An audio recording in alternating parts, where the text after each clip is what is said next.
Ces gens-là, ils n'ont pas de famille. Je me permets d'être leur famille.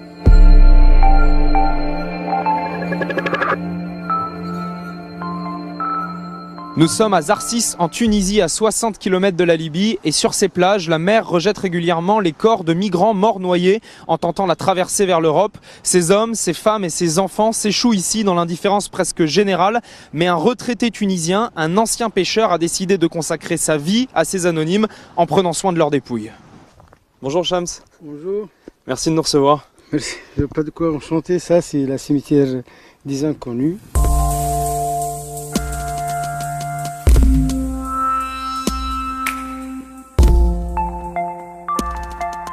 C'est vous qui faites tout ici. Vous enterrez les corps, vous entretenez le cimetière. C'est moi que je fais tout. Avec le garde maritime, on récupère sur la plage les corps. Et après, on va essayer avoir l'autorisation du procureur, l'autorisation d'enterrement. Qui sont les gens qui sont enterrés ici dans ce cimetière? Ce sont tous des subsahariens, non identifiés.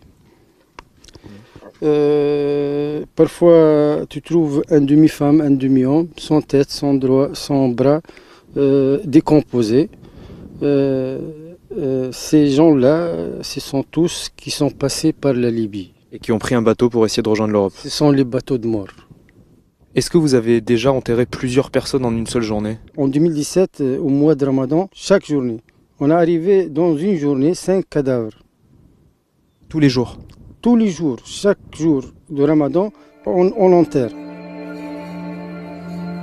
Ça fait maintenant 10 ans que Shamseddine offre des sépultures aux migrants ici. Au total, il en a enterré plus de 400 et ils sont tellement nombreux qu'il a dû construire de nouvelles tombes par-dessus de plus anciennes déjà existantes. Il y a ici une femme, il y a un gosse. On a trouvé ça sur la plage ici. Je me dis peut-être l'enfant c'est son enfant. Quel âge il avait l'enfant, vous pensez? Après le rapport médical, 5 ans. Je me demande parfois qui prend la responsabilité de ce crime-là. Ça, c'est la dernière, elle a presque un mois, 20 journées.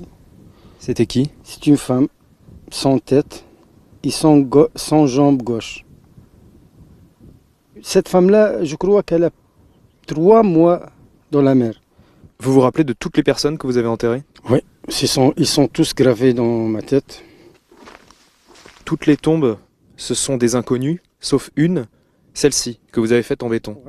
Elle est identifiée par son copain et sa cousine.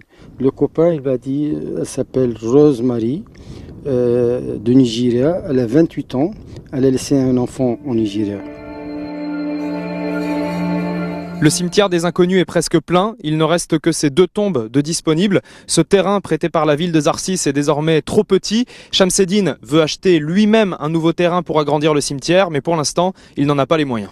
Si vous ne les enterreriez pas, qui le ferait? C'est une question qui se pose pour tout le monde. Parce que vous le faites bénévolement, vous n'êtes pas payé pour ça. Non, je ne suis pas payé, je le fais de bon cœur parce que ces gens-là, ils n'ont pas de famille. Je me permets d'être leur famille. Chacun de nous, il passe à la cimetière pour faire une petite visite pour sa mère, donner un peu de fleurs. Mais eux, qui va faire ça pour eux? Vous êtes musulman, Shamseddine? Je suis musulman. Dans ce cimetière, vous enterrez les gens, vous ne savez pas de quelle religion ils sont.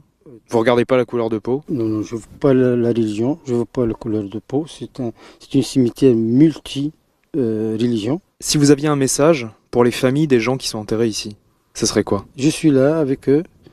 Il ne faut pas avoir peur parce qu'ils sont bien enterrés, ils sont bien respectés. Dommage que vous ne pouvez pas venir voir fils, mais je suis là, leur famille.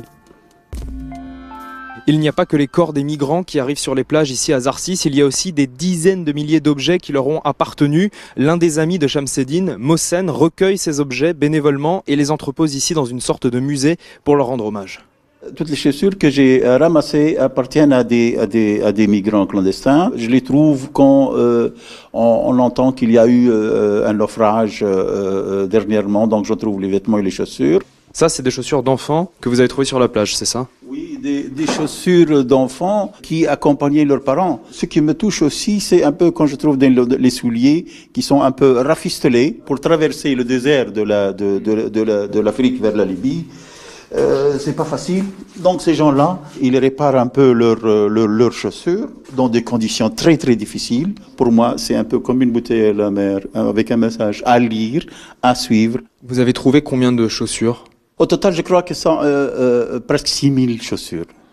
Et j'ai eu presque une centaine de gilets ou même plus. On voit quelquefois, ils sont un peu noués et tout. Donc, c'était les corps qui sont sortis des gilets, quoi.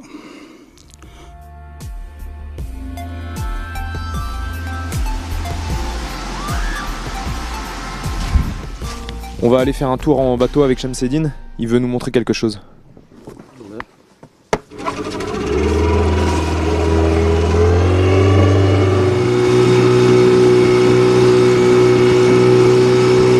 Ça, ce sont des bateaux libyens qui sont faits pour l'immigration clandestine.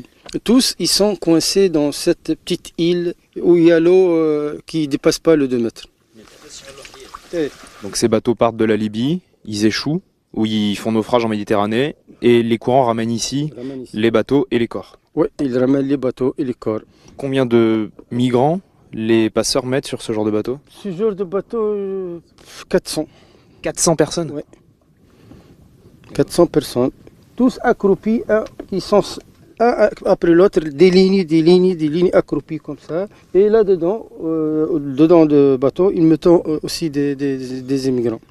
Il y a parfois des gens qui meurent étouffés dans l'intérieur, avec l'odeur de gasoil, le fumet de choquement et le manque d'oxygène.